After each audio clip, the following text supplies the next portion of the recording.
அப்படின்னா இன்னொருத்தனுக்காக உட்காந்து தவம் பண்ணுங்க. இதுக்குனால எப்படி ஒருத்தனுக்கு நல்லது பண்ண முடியும்? புரியுதா நான் சொல்றது? புரியுதா உங்களுக்கு? மேட்ச் ஆகுதா? எப்படி ஒருத்தனுக்கு நல்லதே பண்ணாம எப்படி இருக்க முடியும்? இத்தனை ஆப்ஷன் இருக்கும்போது நான் எதுவுமே பண்ண மாட்டேன், எனக்கு 1 கோடி ரூபா வந்தா தான் பண்ணுவேன்றது அறியாமை என்பதை நீங்க ஏற்றுக்கிறீங்களா, ஏற்றுக்கொள்ள மறுக்கிறீர்களா? இப்ப எப்படி வாழ்க்கை நல்லபடியா மாறும்?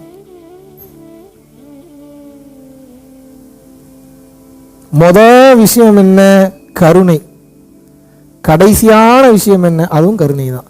நடுவில் இருக்கக்கூடிய கொஞ்சம் நெஞ்ச விஷயம் என்ன? அதுவும் கருணை தான். அம்மா சத்தியமா தான் உண்மை, பிராமிஸான உண்மை.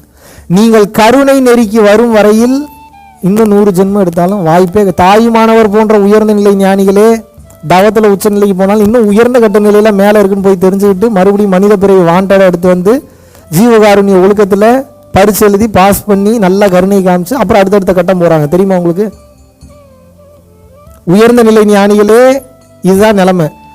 அன்பு இல்லாமல் உங்களால் உயர்ந்த கட்ட நிலையை அடைய முடியாது. சறுக்கி விட்டுரும். தவமும் அவசியம், அதை விட கருணை மிக மிக மிக மிக அவசியம். கருணையில தப்பிச்சிங்கன்னா தவத்தில் போயிடலான்னு மட்டும் நினைச்சிடாதீங்க. தவம் பண்ண பண்ண அகங்காரம் தான் அவன். கருணை தான் அதை கண்ட்ரோல் பண்ணக்கூடிய ஒரே மருந்து. முதல்ல அதை புரிஞ்சுக்கங்க. ஏன் கருணை கருணை கருணை கருணைன்னு எல்லாரும் பேசுறாங்க? ஏங்க இந்த மொத்த பிரபஞ்சமும் உங்களுக்கு கொடுக்குது இல்ல, மொத்த பிரபஞ்சமும் இயங்குது இல்ல, இந்த மொத்த பிரபஞ்சமும் வேற மாதிரி ஒரு டயக்ராம்ல இருக்குல்ல, அதுவும் கையை படைச்சிருக்கு, மூக்கை படைச்சிருக்கு, காலை படைச்சிருக்கு, மனிதனை படைச்சிருக்குல்ல, இதெல்லாம் எந்த ஃபார்முலால தெரியுமா இயங்கிட்டு இருக்கு? அந்த ஃபார்முலாக்கு பேர் தான் கருணை. மொத்த பிரபஞ்சமும் கொடுக்கிற தன்மையில கருணையில தான் இயங்கிட்டு இருக்கு. நீங்க மட்டும் கருணையில எல்லாம் ஆப்போசிட்ல சுத்திட்டு இருந்தீங்கன்னா என்னத்துக்கு ஆகுறது? நான் என்ன கேட்கிறேன், ஆறே ஒரு பக்கம் போயிட்டு இருக்கு, செம ஃபோர்ஸான ஸ்பீடு வேற. நீங்க ஒண்ணுமே பண்ணலனாலும் போய் கடல்ல கலந்துரும். நீங்க என்ன பண்ணிட்டு இருக்கீங்கன்னா, நான் புது ரூட்டை கண்டுபிடிக்கணும், ஆப்போசிட்ல நீச்சல் அடிச்சிட்டு இருக்கீங்க. எவ்வளவு நேரம் நீச்சல் அடிப்பீங்க?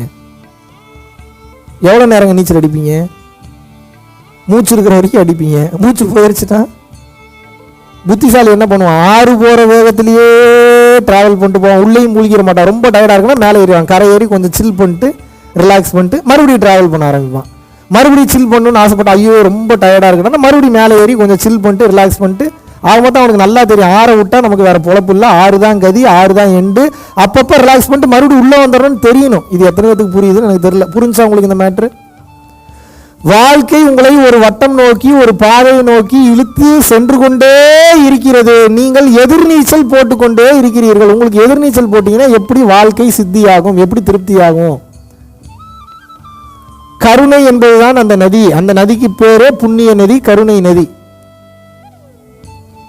அந்த கருணை எனும் நதியில் நீங்கள் நீந்தி ஜெயிக்கணும். அந்த கருணைன்ற நதியில் நீங்கள் மூழ்கிராமல் இருக்கணும். அது உங்களை காப்பாற்றணும். அப்படின்னா கருணையின் அடிப்படையில் வீட்டில் இருக்கிற சொத்து பத்தெல்லாம் வாரி வாரி கொடுக்கணும் உங்களை நான் சொல்லலை. முதல்ல உங்கள் சேஃப்டிகள்லாம் சேர்த்து வச்சுக்கோங்க. முதல்ல நம்மளை பாதுகாத்துக்கிறது தான். அது 100% நான் உறுதியாக இருக்கு. சன்னியாசியாகவே போனாலும் யாரோ ஒருத்தர் 2 ரூபா 3 ரூபா கொடுத்தா அதை கொண்டே கடையில் கொடுத்தா தானே சாப்பாடு கொடுக்குறான். சரி, சாப்பாடு டைரெக்டாக கொடுத்தாலும் சாப்பாடு கொடுக்குறவனுக்கு எவன் காசு கொடுக்குறான்? எல்லாருமே காசு தானே. அப்போ என்ன, சம்பாதிங்க, தப்பே கிடையாது. உங்களுக்கு தேவைன்ற அளவுக்கு சம்பாரிச்சுக்கோங்க. ஒரு காரு, ஒரு வீடு, தன்னிறைவுக்கு வந்துடணும். முதல்ல இவ்வளோ எனக்கு போதும்ப்பா, இதை தாண்டி எனக்கு தேவை இல்லைப்பா, இது இருந்தாலே நம்ம பொழைச்சு போங்கப்பான்ற அந்த தன்னிறைவுக்கு நாம் வந்து விட வேண்டும். எத்தனை பேருக்கு புரியுது? எப்போ நீங்க அந்த தன்னிறைவுக்கு முதல்ல வரீங்களோ அப்போதான் முதல்ல உங்களுக்கு வாழ்றதுக்கே பிடிக்கும். எப்போ வாழ பிடிக்கும்? உங்கள் வாழ்க்கை அழகாக இருந்து ஒரு சந்தோஷமாக நிம்மதியாக இருந்தால் தானே அந்த ஒரு நிம்மதியான வாழ்க்கையை வாழணுன்னே தோணும். ஏன் உங்களுக்கு இவ்வளோ பிரச்சனை அப்படின்னா, வீட்டை விட்டு வெளியிலேயே வர மாட்டீங்க, வீட்டுக்குள்ளேயே இருக்கீங்க. நீங்கள் என்ன பெரிய தவயோகியா? நீங்கள் 24 மணி நேரம் நிஷ்டை பயிற்சியிலே இருக்கீங்க நீங்கள். அப்போ வெளியில் வந்து இன்னொருத்தவங்களுக்கு உதவி பண்ணுறதுக்கு முதல்ல அகங்காரம் விட மாட்டேங்குது, அப்புறம் குடும்ப சூழ்நிலை விட மாட்டேங்குது, இது 2 வரலாமல் ஃபினான்ஷியல் பொசிஷன் விட மாட்டேங்குது. இது 3 இருந்தாலும் வேற வேணா நினச்சிப்பானோன்ற செல்ஃப் ப்ரொக்ளைமிங். நீங்களே ப்ரொக்ளைம் பண்ணிக்கிறீங்க, இப்படித்தான் நான், அப்படித்தான் நான். ஆக மொத்தம் இப்போ என் வாழ்க்கை தடைபட்டு வளர்ச்சி இல்லாமல் நிற்பதற்கு யார் காரணம் என்று தெரிந்து விடுகிறதா? இதுக்கப்புறம் நீங்கள் உங்கள் வாழ்க்கையை வாழணும், சந்தோஷமாக தான் வாழ போறீங்க. அதில் மாற்றுக்கிறது கிடையாது. நான் இன்னொரு ஆன்மீகவாதின்றதவே நீங்கள் எடுத்துருங்க. நீங்கள் ஆன்மீகவாதி கூட கிடையாது, நீங்கள் யோகியா அதுவும் கிடையாது. நீங்கள் எதுவுமே சொல்லிக்காதீங்க. உங்களை யாருக்கிட்டையும் உங்களை அடையாளமே படுத்திக்காதீங்க. எந்த ஒரு எக்ஸ்பிளனேஷனும் கொடுக்காதீங்க. கேட்கிற தன்மையோடு இருக்கிறானா அவனுக்கு எக்ஸ்பிளைன் பண்ணுங்க. ஏன்னா அவன்லாம் டக்கு டக்கு நீங்கள் ரெடி பண்ணணும். நீங்கள் உங்களுடைய பொறுப்பு அது. நான் கூட அந்த இடத்துல வர முடியாது. இப்போ நாளைக்கு எங்கேயாவது போவீங்க, நீங்கள் அங்கே எவனையோ ஒருத்தனை உட்காந்து ரெடி பண்ணிட்டு இருக்கீங்க, நான் வந்து அங்கே பேச முடியும் நான் அந்த நேரத்தில். இப்போ நீங்கள் தான் அந்த இடத்துல அவனுக்கு வழிகாட்டியாக இருக்கீங்க. வழிகாட்டியாக இருங்க, அவன் நல்ல தன்மைக்கு போட்டோம். ஆனால் நல்லா புரிஞ்சுக்கோங்க, இந்த வாழ்க்கையை வாழும்போது வேணுங்கிற அளவுக்கு சம்பாரிச்சுக்கோங்க. முதல்ல கோடி கோடியாக சம்பாதிக்கணுன்ற இல்லை, உங்களுக்கு எவ்வளோ தேவையோ சம்பாரிச்சுங்க. சம்பாதிக்க கொடுத்துக்கிட்டே இருக்கணும். அருள் கணக்கு எப்படி தெரியுமா செயல்படும்? 10 ரூபா கொடுத்தீங்கன்னா 1000 ரூபா வரும். எப்படி வரும்லாம் தெரியாது, வரும்.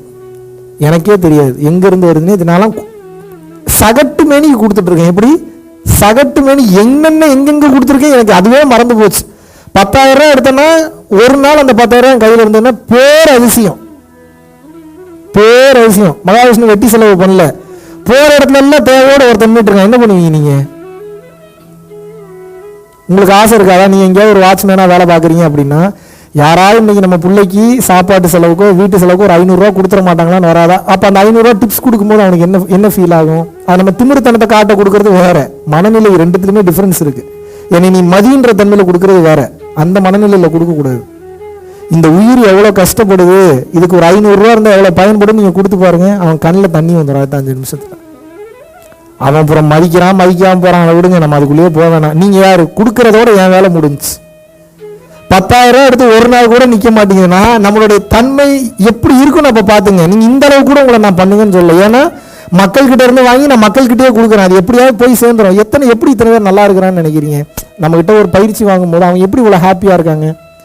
ஆல்மோஸ்ட் எல்லா தர்ம காரியங்களுக்கு போயிட்டு இருக்கு. அந்த ஆத்மா குளிர்ந்துருது. அப்போ என்ன அவனுக்கு இருக்கக்கூடிய ஏங்க எப்படிங்க 12-13 வருஷம் இருக்கிற சொரியாசிஸ் எப்படிங்க 60 நாளில் எப்படிங்க க்யூர் ஆகும்?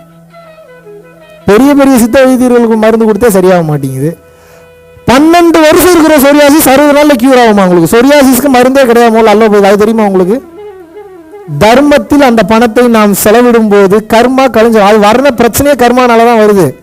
அப்போ இந்த கர்மா இவன் சாப்பிட்டு கழிச்சிடுறான். புரியுதா உங்களுக்கு நான் சொல்ற கான்செப்ட்? அன்னதானம் செய்யுங்கள், ஒருத்தருக்காக செய்யுங்க. கிளியரா நான் சொன்னது? 2வது, நீங்க எத்தனை விளக்கு போட்டாலும் சரி, என்ன பண்ணாலும் சரி, ஒரு நாளைக்கு குறைஞ்சது எத்தனை பேருக்கு நீங்க நல்லது பண்ணியிருக்கீங்கன்னு பாருங்க. மன அளவுலையோ, உடல் அளவுலையோ, வார்த்தைகள் அளவுலையோ. இதுல இன்னும் நீங்க நோட் பண்ணீங்க, நல்லது பண்ண போறீங்கன்னு செருப்படி வாங்குறதுக்கு தயார் நிலையில இருக்கணும். நீங்க 100% அசிங்கப்படுத்துவாங்க. ஏன்னா போகும்போது நம்மகிட்ட ஏதோ ஒரு தேவைக்காக வராங்களான்னு அவங்களுக்கு தோணும். தேவைக்காக வராங்களான்னு தோணும்போது உங்களுக்கு என்ன தோணும்? ஏன்டா ஓன் அளவுக்கு வந்தால் நீ என்னையும் இப்படி நினைக்கிறியான்னு உங்களுக்கு கோபப்பட தோணும். ஒரு கட்டத்துக்கு மேலே இந்த பாதி கஷ்டமானது தான்ப்பா, கொஞ்சம் நெஞ்ச கஷ்டம் இல்லை, ரொம்ப கஷ்டம்தான். ஆனால் இதுதான் வழி. எத்தனை பேருக்கு புரியுது?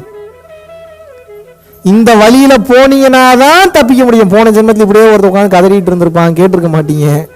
உங்க விருப்பப்படி வாழ்ந்ததுனால தான் இப்போ இந்த பிறவி எடுத்திருக்கீங்க. இந்த ஜென்மத்திலையும் கேட்கலன்னா நான் பொறுப்பு கிடையாது. கருணையாக எத்தனை பேர்கிட்ட நீங்க நான் இருந்தேன் பார்க்கணும்.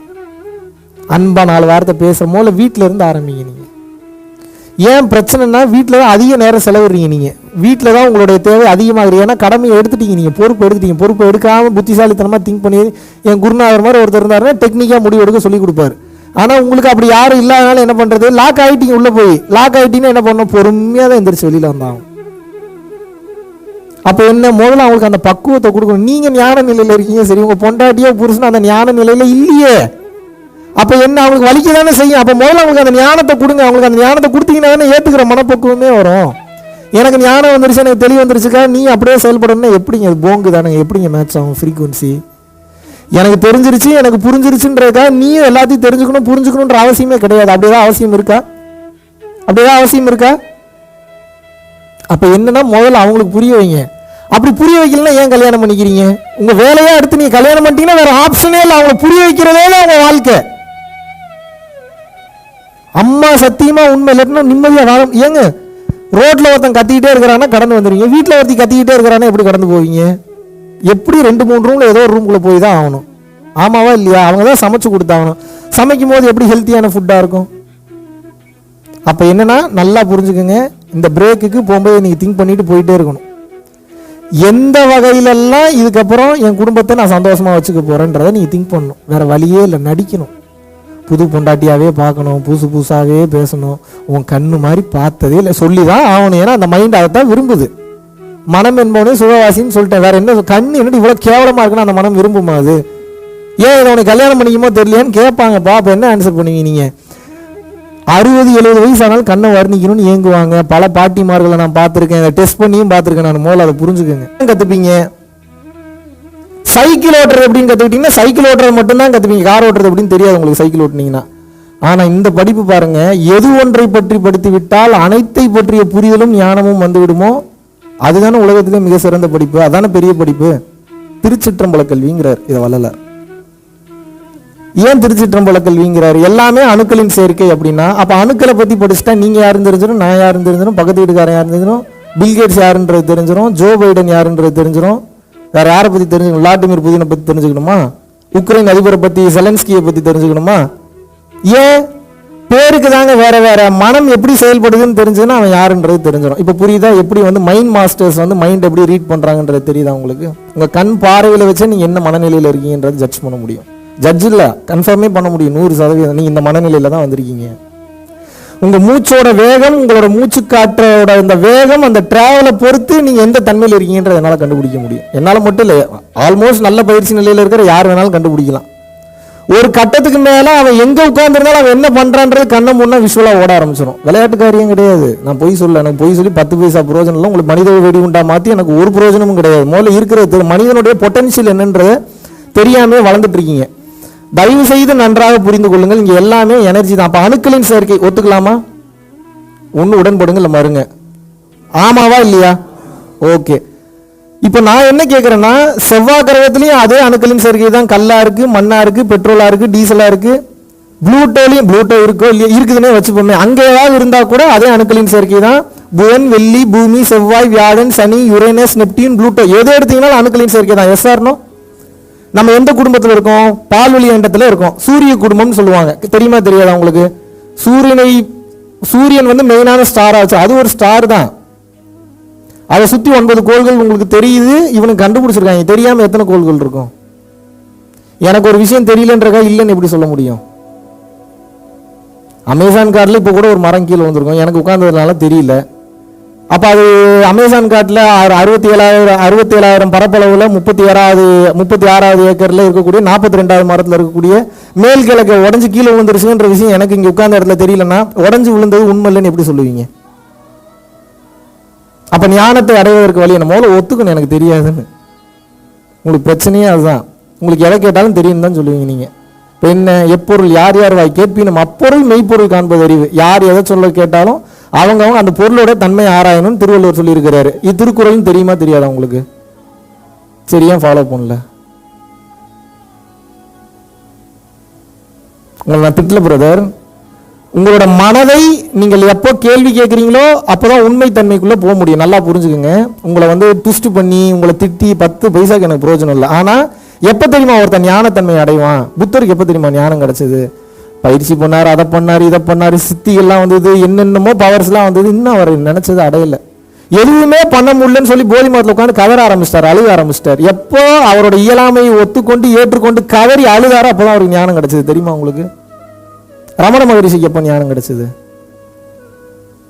மரணம் வருகிறது. மரணம் வந்தால் நீங்கள் பார்த்துட்டு இருப்பீங்களா? மரணம் வர்றது நல்லா தெரியுது உங்களுக்கு. உயிர் போக போகுதுன்றது கிளியராக தெரியுது. ஈச் அண்ட் எவ்ரி செகண்ட் தெரியுது. எப்படி நிம்மதியாக ஜாலியாக படுத்துட்டு இருப்பீங்களா? நீங்கள் பதற மாட்டீங்க. ஐயோ உயிர் போ, மூச்சு அடைக்கும், கை கால் இழுக்கும், தலைக்கிருக்கிற. நான் நியர் டெத்தில் இல்லை, டெத் ஆகிட்டே வந்திருக்கேன். நான் சமாதிக்கு போயிட்டு வந்தேன். நல்லா தெரியும் அந்த எக்ஸ்பீரியன்ஸ் எப்படி இருந்துன்னு எனக்கு தெரியும். மிரண்டுறீங்க நீங்கள். எப்படி அந்த மாதிரி நேரத்தில் ஏற்றுக்கிறார் அதை. மரணமா நானும் பார்த்துக்கணும் சண்டை போடலங்க. அவர் கவனிக்கிறாருங்க மரணத்தை. கையில் காலில் இருந்து ஒவ்வொரு பார்ட்டா செயல் இருந்துட்டு வரும். ஃபுல் ஃபோக்கஸில் இருக்கிறாரு. என்ன நடக்குதுன்னு துரியத்துக்கு வரும்போது ஓப்பன் ஆயிடுது அவருக்கு. முழு அழுத்தமும் 10ஆம் வாசல்ல ஏறும்போது ஓப்பன் ஆயிடுது அவருக்கு. ஓப்பன் ஆனோடனே என்ன சுத்த பிரம்மமாக மாறி விடுகிறார். அப்ப கான்செப்ட் என்னன்னா, எப்போது ஒரு மனிதன் தனது இயலாமையை ஏற்றுக்கொள்கிறானோ அப்பதான் அவனுக்கு ஞானம் வரும், ஞானம் வரும், ஞானம் வரும். இல்லைன்னா வராது. இப்ப நம்ம எத்தனை பேர் இங்க வந்து நம்ம வாழ்க்கையில தோற்கிறதுக்கு தயாரா இருக்கோம்? யோசிச்சு பாருங்க. இங்க யாருக்குமே தோற்கிறதுக்கு பிடிக்கல. மனைவியிடம் அன்பாக தோற்கலாம், பிடிக்க மாட்டேங்குது.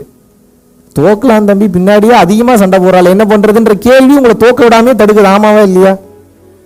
மனைவியிடம் தோற்கலாம்ன்றது நல்ல கருத்து தான். கேட்கும் போது நல்லா இருக்குப்பா. தோத்து போனா இவ பண்ற சேட்டை தாங்க முடியலப்பா. வீட்டில் அறிவு இருக்குதானே, நமக்கு யோசிக்கணும்ல. இந்த அறிவு எதுக்கு கொடுத்துருக்குறான்? இந்த மெட்டீரியல் லைஃப்பில் பயன்படுத்துறதுக்கு தான் கொடுத்துருக்கான். மெட்டீரியல் லைஃப் என்னன்னா மைண்டை பைபாஸ் பண்ணிட்டீங்கன்னா இறைத்தன்மை என்னன்றது தெரிந்துடும். நான் என்ன கேட்குறேன், மனைவி எப்போ பார்த்தாலும் அன்பாக இருக்கிறதுனாலயே என்னை கண்ட்ரோலில் வச்சிருப்பா அப்படின்னா, அப்போ அந்த கண்ட்ரோலை உடைக்கிறது எப்படின்றத திங்க் பண்ணுறது யாருடைய பொறுப்பு? அதுக்கு போனீங்களா என்னைக்காவது? இதுலேருந்து வந்திருக்கீங்கன்னு எனக்கு தெரியல, இருக்கிறத சொல்லி கொடுக்குறேன், தெரிஞ்சு வச்சுக்கோங்க. நீங்கள் நாம் படிப்பதே அடிமை கல்வி முறை தான், முதல்ல அதை புரிஞ்சுக்குங்க. we are learning the syllabus which is called Macaulay. வெளிநாட்டுக்காரன் என்ன வந்து நம்மளை நல்லா வாழ வைக்கணுன்றக்காக வருவான்? என்ன தெளிவா இவன் ஒருவனுக்கு கல்வியை கொடுத்து விட்டால் அவனுக்கு வாழ்க்கையில் எல்லாம் கிடைச்சிடும் அவனுக்கு நல்லா தெரியும். ஏன்னா அகங்காரம் அறிவல்ல, கல்விதான் அறிவு. எந்த கல்வி? உண்மையான கல்வி தான் அறிவு. இதை புரிஞ்சுக்கிட்டான் என்ன பண்ணுறான், நம்மளோட குருகுல கல்வியை அழித்து விட்டு, இப்போ பாருங்கள் நமக்கு எப்படிப்பட்ட வேலை இருந்தால் பொண்ணு வராங்க. இப்போ எனக்கே ஒரு பொண்ணு பார்த்து கல்யாணம் பண்ணணும்னு ஆசை வருதுன்னு வச்சுக்கோங்க, ஒரு எக்ஸாம்பிளுக்கு சொல்கிறேன். ஐடி கம்பெனியில் வேலை பார்க்கணும், லோன் வாங்குற அளவுக்கு பணம் இருக்கணும், ஒரு சொந்த வீடு இருக்கணும். இது இருந்தால் தான் பொண்ணே கொடுக்குறாங்க. அப்போ இவனுக்கு என்ன ஒரு ஆசை, சின்ன வயசுலேருந்தே பொண்ணை பார்த்து பார்த்து பார்த்து பார்த்து வளர்ந்து வந்துட்டு இருப்பான். பொண்ணு பொண்ணு பொண்ணு பொண்ணுன்ற ஆசையிலேயே எப்படியாவது நல்ல ஐடி கம்பெனிக்கு போயிடணும். அறிவு அவுட்டா, அங்கேயே அறிவு அவுட்டா, இவனுக்கு என்ன வரும்ன்றதை பார்க்க மாட்டான்.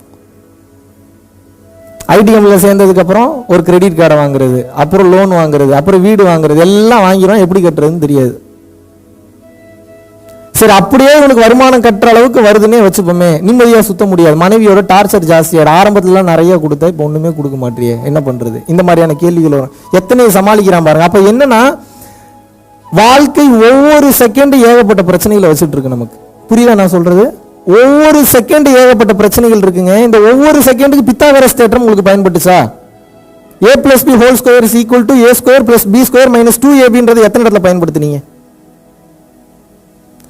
வாழ்க்கையில ஒவ்வொரு கணமும் நீங்க வந்து ஞானத்துல தான் வாழணும். அப்பதான் அது அந்த கஷ்டங்கள்ல இருந்து, ஏன்னா இது எல்லாமே செம கேம். இது எத்தனை பேர் இந்த ஹங்கர் கேம்னு ஒரு கேம் பார்த்தீங்கன்னு தெரியல. உள்ளுக்குள்ள போனா ரியாலிட்டியா இருக்கிற மாதிரி இருக்கு, ஆனால் ரியாலிட்டி கிடையாது. எதுவுமே எல்லாமே ஃபிக்ஸ்டு அனிமேஷன்ஸ் தான். அது உங்களை கொன்றும், ஆனா வேற வழியே இல்லை. அது பொய் தான், ஆனா கொல்லக்கூடிய பவர் இருக்கு. இது அந்த மாதிரி நம்மளை அனுப்பி விட்டானு. இந்த கேம் இப்படி தான் விளையாடணும். லைஃப் இருக்கிற வரைக்கும் தான் விளையாட முடியும். லைஃப் போச்சுன்னா விளையாட முடியாது. எப்படி விளையாடுனா புருஷன் வரும், பொண்டாட்டி வரும், இவங்களுக்குலாம் தெரியும். போலீஸ்காரங்களுக்கு நல்லா தெரியும் நம்ம போலீஸ்காரங்க இல்லைன்னு.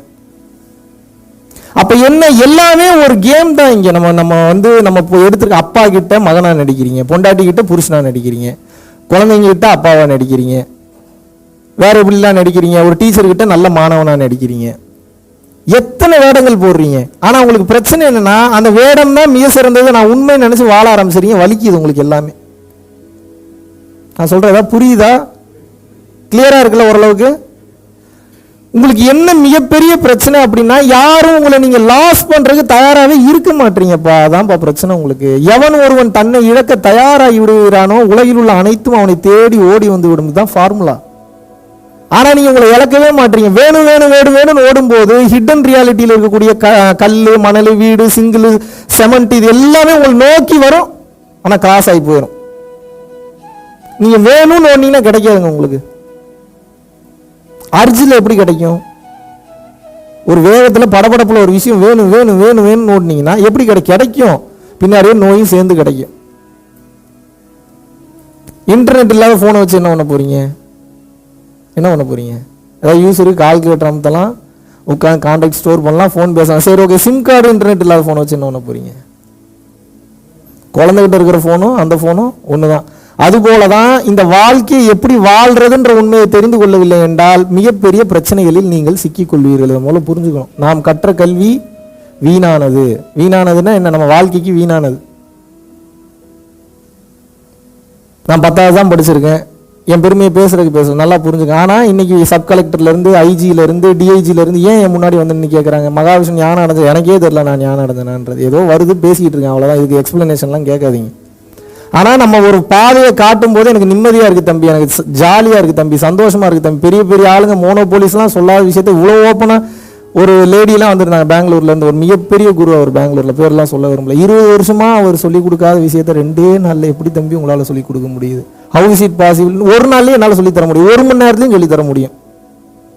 புரிய வைக்கிறது தானே. அப்போ நல்லா புரிஞ்சுக்கங்க. இன்றோடு உங்கள் தேடலை நிறுத்தி விடுங்கள். எத்தனை பேர் இதுக்கு தயார்? அப்போ தான் உங்களுக்கு ஞானம் வரும், இல்லைனா வராது. ஏன் உங்களுடைய தேடலை நிறுத்த சொல்றேன்னா, தயவு செஞ்சு புரிஞ்சுக்கோங்க. இந்த செகண்ட் இந்த இடத்த விட்டு வெளில போனீங்கன்னா நீ எதுலையுமே சிக்கவே கூடாது. முதல் லிபரேஷன்றது சிக்காம இருக்கிறது தானே. சிக்கிட்டீங்கன்னா எப்படிங்க லிபரேஷன் ஆகும்?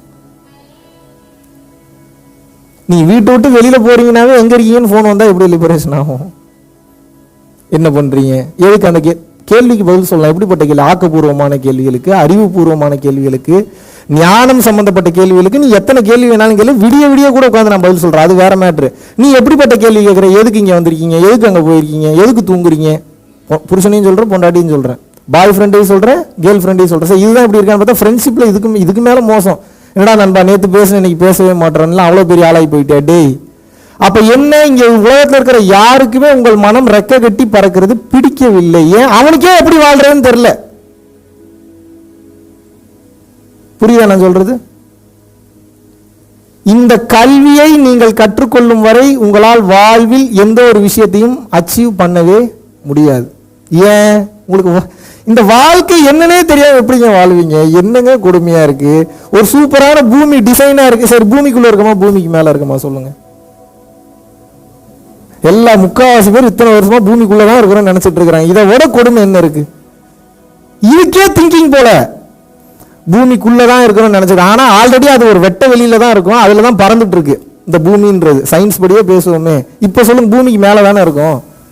பூமிக்கு உள்ள உட்காந்துட்டு இருக்கிற மாதிரி ஒரு நினைப்பு. ஏதோ நமக்கு 3 வேளை சாப்பாடு வருது, புருஷன் பொண்டாட்டி பிள்ளைங்க எல்லாம் ரெடியா இருக்காங்க, கரெக்டா இருக்காங்க, போனா நிம்மதியா தூக்கம் வருது, பெட் இருக்கு, பாய் இருக்கு, தலைகாணி இருக்கு, சட்னி இருக்கு, அண்டா குண்டா எல்லாம் இருக்குன்றதுக்காக எது தேவையோ அதை மறந்து விட்டான் மனிதன். உங்களை நான் என்ன பண்ணி அனுப்பிச்சிருக்கேன் அப்படின்னா, வாங்கடாங்க, ஓவர் திமுறாகி போச்சு உங்களை.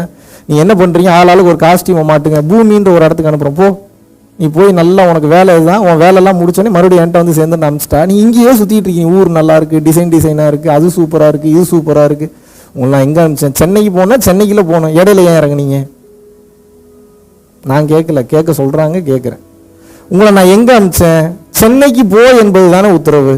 சென்னைக்கு போனா சென்னைக்கு தானே போனோம். ஈரோட்டில் இறங்கி ஈரோடு சூப்பராக இருக்குன்னு ஏன் சுற்றி பார்த்துட்டு இருக்கீங்க? சரி சுற்றி பாருங்க, நான் அதை கூட தப்புன்னு சொல்ல. சுற்றி பார்த்தீங்கல்ல, மறுபடியும் சென்னை பஸ் ஏறணுமா இல்லையா? மறுபடியும் சென்னை பஸ் ஏறினாதான் அடுத்த கட்டம் நான் சென்னை ரீச் ஆக முடியும். இதுக்கு பேர் தான் முக்திக்கான பாதையில இடையில டைவர்ட் ஆகுறது.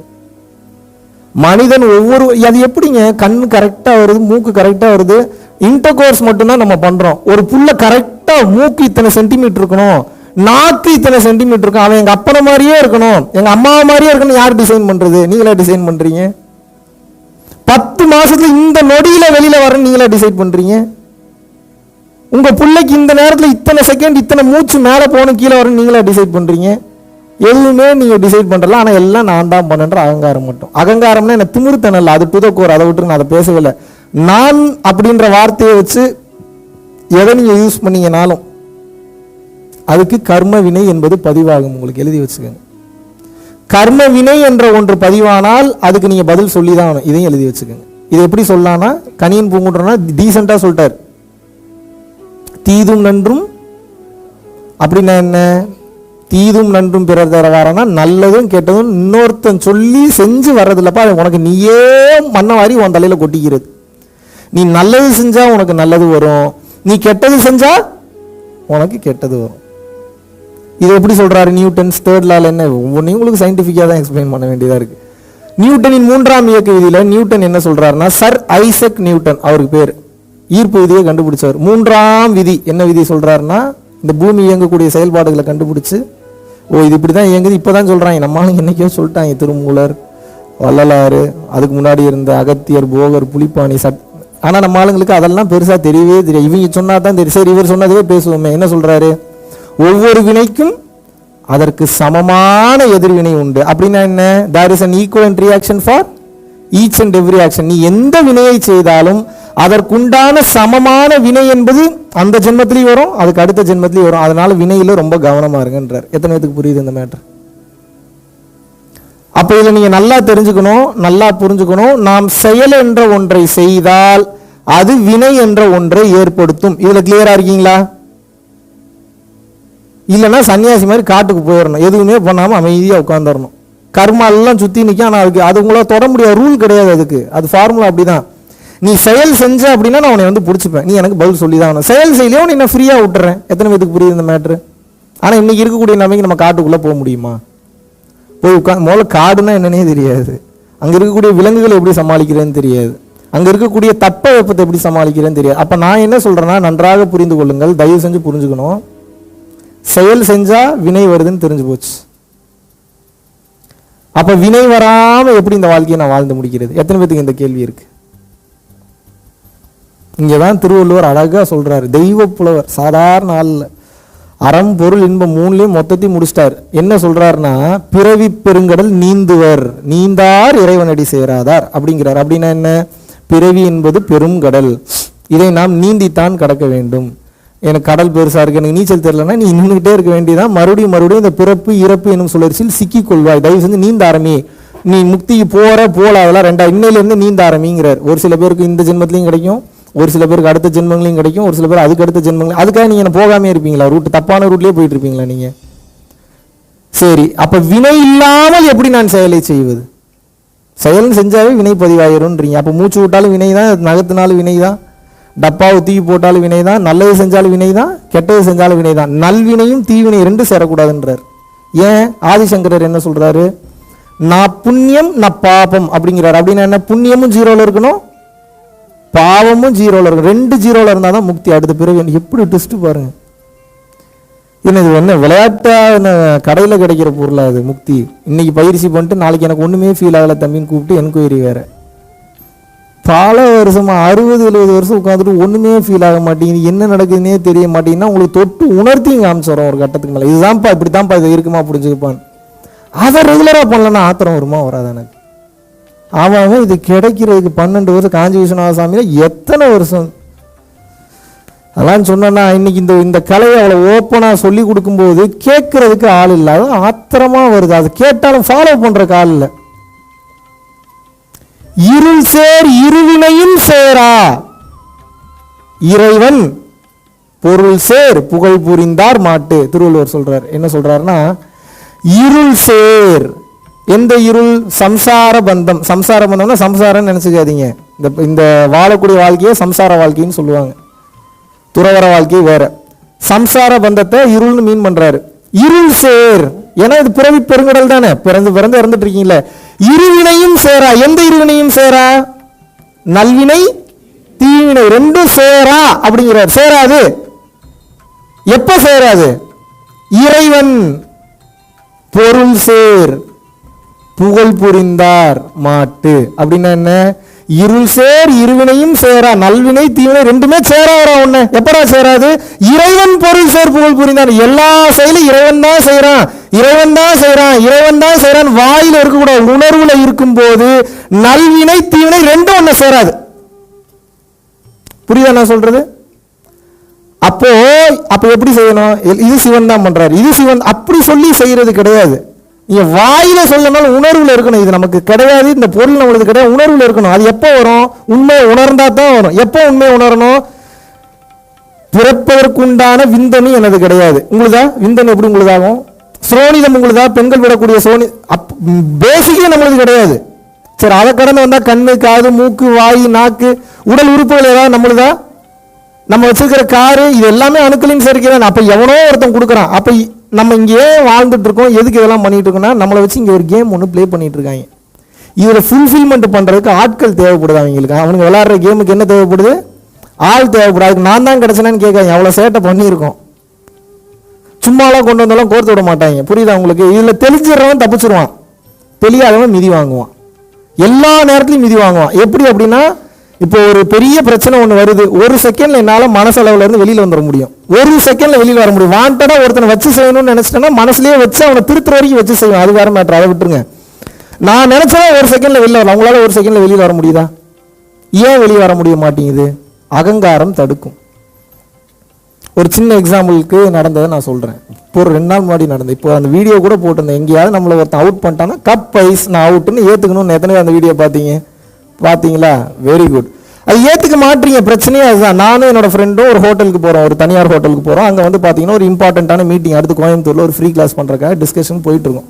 அடுத்த ஹோட்டல் நீங்கள் பண்ணலாமான்னு பார்க்கும்போது ஒரு பெரிய கோடீஸ்வரங்க இருக்கக்கூடிய அது ஹோட்டல். அது ட்ராவல் பண்ணி ஒருத்தர் செம ஸ்பீடாக வராரு. என் ஃப்ரெண்டு என்ன பண்ணிட்டாரு, அவர் குறுக்க வந்து இவர் உள்ளே போயிட்டாரு. அவர் போகக்கூடிய லிஃப்ட் வழியாக அவர் போயிட்டாருங்க. அது ஒரு பெரிய மிஸ்டேக்கே கிடையாது. உள்ளே போனால் இருந்தாலும் அப்படியே இன்னும் முறைச்சி என்னையவே பார்த்துட்டு இருக்கேன். டேய் நான் என்னடா பண்ணேன், என்னைய முறைச்சி பார்த்துட்டு இருக்கேன்ற மாதிரி மைண்டில் எனி ப்ராப்ளம் பிரதர் அப்படின்னு கேட்டேன். அவன் கண்டபடி திட்டுறான், கெட்ட வார்த்தை மட்டும்தான் பேசலை. என்ன நீ பாட்டுக்கு மாஸ்க் போடாமல் வர, மாஸ்க்கே அங்கே போடணுன்ற அவசியம் கிடையாது, அவ்வளோ அறிவு இல்லாமல் நம்ம ஒன்றும் சுற்றுறது இல்லை. இன்னும் நீ பாட்டுக்கு உள்ளே வர மாஸ்க் போடாமல் இருக்கிற, இவன் என்னமா நீ இடிக்கிற மாதிரி வரான். திரும்பி அவரை பார்த்தா, ஐயோ உன்னால எனக்கு சேர்த்து திட்டு வாங்கி கொடுக்குற, ஏன் அப்படி பண்ணுறா. அவர் சிரிக்கிறாரு.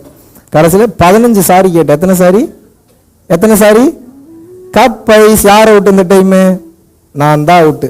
நான் எவ்வளோ பெரிய குரு தெரியுமா, நான் எவ்வளோ பெரிய வழிகாட்டி தெரியுமா, எனக்கு காஞ்சி விஸ்வநாத சாமிகள் ஆசீர்வாதம் பண்ணியிருக்கிறார் தெரியுமா, வள்ளலார் மாதிரி அவரெல்லாம் என் கனவுலேயே காட்சி கொடுப்பாரு தெரியுமா. நான் அவனுக்கு தெரியுமா? அதெல்லாம் அவனுக்கு தெரியுமாங்க.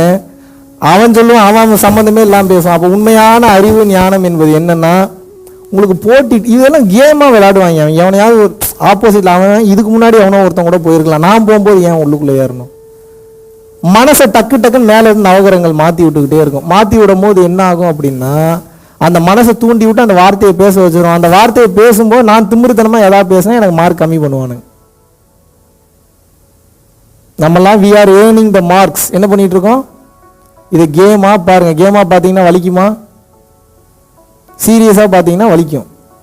நான் ஒவ்வொரு சம்பவத்தையும் நான் கேமாகத்தான் பார்க்கிறேன், விளையாட்டாகத்தான் பார்க்கிறேன். நீங்கள் பொண்டாட்டி உண்மை, புள்ள உண்மை, குழந்தைங்க உண்மை. யார் உங்கள் பொண்டாட்டி பிள்ளைங்க நீங்கள் சொல்கிறத கேட்குறாங்களா? உங்கள் குழந்தைங்க நீங்கள் சொல்கிறத கேட்குற மாதிரி இருக்கும். வளர வளர பாருங்கள் எப்படி கேட்குதுன்னு நானும் பார்க்குறேன். நீங்கள் கேட்டீங்கன்னா முதல்ல உங்கள் அப்பா அம்மா பேச்சு, அப்புறம் எப்படி உங்கள் புள்ள மட்டும் கேட்குதுன்னா, காலங்காலமாக தொட்டு வரக்கூடிய விஷயத்தை மாற்றணும்னு நினைக்கிறீங்களே, எப்படி முடியும்? அவனுக்குன்னு அறிவு வளரும் போது என்ன ஆகுன்னா, நான் தான் பெரியவன்ற அகங்காரமும் சேர்ந்து வளர ஆரம்பிக்கும். முதல்ல அதை புரிஞ்சுக்குங்க. அப்போ என்ன மாதிரியான ஆட்களே தினமும் அடிபடுறோம், மிதி போடுறோம், அசிங்கப்படுறோம் அப்படின்னா, ஞான நிலை என்பது என்னன்னா, நோ சூடு நோ சொரணை. இதுதான் ஞான நிலை. இதை ஓப்பனாக யாரும் சொல்லித்தர மாட்டாங்க. ஏன்னா நீங்கள் எப்படி வருவீங்க? எனக்கு எதை பற்றி கவலையே இல்லை. கற்றுக்கிட்டா கற்றுக்குங்க, கற்றுக்கலன்னா இப்படியே ஃபீல் பண்ணுங்க. வலிக்கக்கூடாதுன்னா நீங்கள் கனவாகத்தான் பார்க்க வேண்டும்.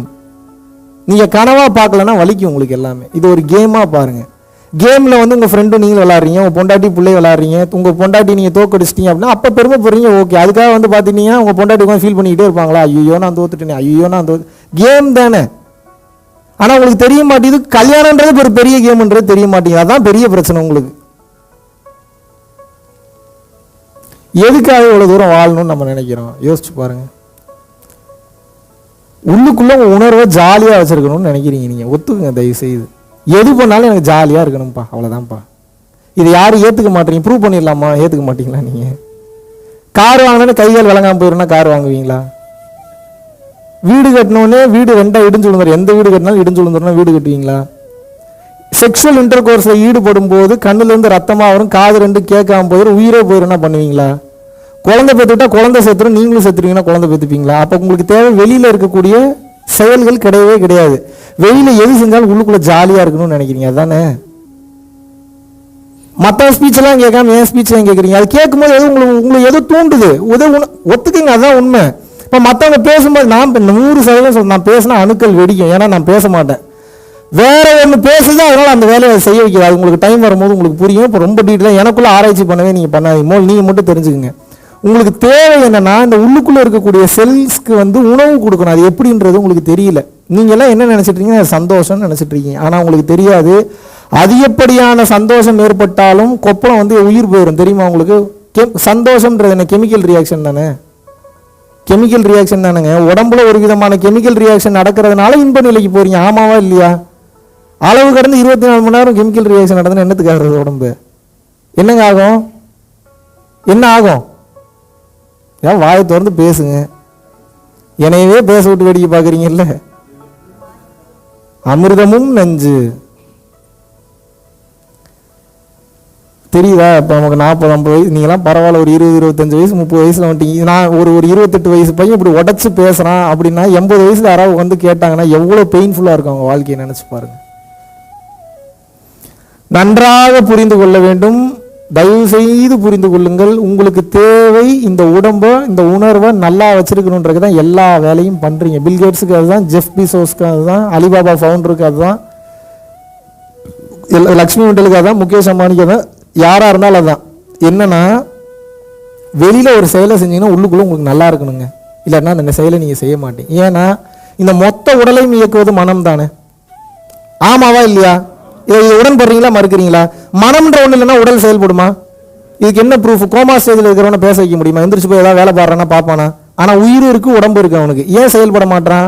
மனம் என்பது அவனுக்கு இல்லை. ஒத்துக்கிறீங்களா இல்லையா? சரி, அப்ப இந்த உடலும் உயிரும் இருந்தால் மட்டும் போதாது, மனம் என்பதும் அவசியமாகிறது. ஆனால் கோமா ஸ்டேஜில் இருக்கிறவனுக்கு அது இல்லை. அப்போ என்னன்னா, கையை எடுக்கிறதுனாலும் சரி, கண்ணை திறக்கிறதுனாலும் சரி, சாப்பிட்றதுனாலும் சரி, தூங்குறதுனாலும் சரி, நடக்கிறதுனாலும் சரி, ஊர் சுற்றுறதுனாலும் சரி, எது பண்ணுறதா இருந்தாலும் மனம் என்பது அவசியம் ஆகிறது. இதில் கிளியராக இருக்கீங்களா? அப்போ மொத்த உடலையும் இயக்குவது எதுன்னு எடுத்துக்கலாம். அப்போ நம்ம மனசை பற்றி பார்க்கணுமா, உடலை பற்றி பார்க்கணுமா? முதல்ல அதை தான் பார்க்கணும், அப்புறம் தான் உடலை பார்க்கணும்.